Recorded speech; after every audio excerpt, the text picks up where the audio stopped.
আয়কর নথিতে ঢাকায় একাধিক জমির মালিকানা উল্লেখ থাকলেও রাজুকের ৩০ কাঠা প্লট বরাদ্দ নেন শেখ হাসিনা এবং তার ছেলেমেয়েরা।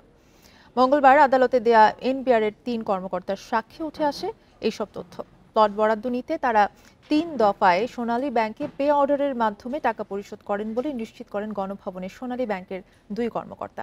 এদিন ৩ মামলায় জব্দ তালিকার বিষয়ে ৬ জন আদালতে সাক্ষ্য দেন। দুদকের আইনজীবীরা বলেন, এ সকল নথির ভিত্তিতে প্লট বরাদ্দের বিষয়ে অস্বীকার করার সুযোগ পাবেন না আসামিরা।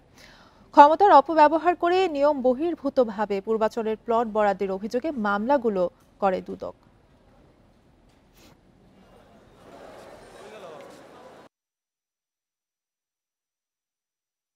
আর হলফনামায় উল্লেখ আছে, যদি কোনো আত্মীয় স্বজন রক্ত সম্পর্ক কারো যদি বাড়ি থাকে তাহলে এই প্লট পাবে না। বিদায় তারা এই মিথ্যা সাক্ষী, মিথ্যা তথ্য দিয়ে যে হলফনামা দাখিল করেছে, সেই হলফনামা আমাদের সংরক্ষণে আছে। আমরা এটা আবার আদালতে এক্সিবিট করেছি। ওনার বাবার পৈতৃক যে সম্পত্তি, সেই সম্পত্তিতে ওনার মালিকানা আছে, সেটা ওনার আয়কর রিটার্নে সাবমিট করা আছে। ওনার গুলশানে আরেকটা বাড়ির কথা তথ্য ওইখানে আছে, যেটা আমাদের রাজুকের যে বিধি লঙ্ঘন করে পূর্বাঞ্চলে প্লট পাওয়ার কোনো সুযোগ নেই।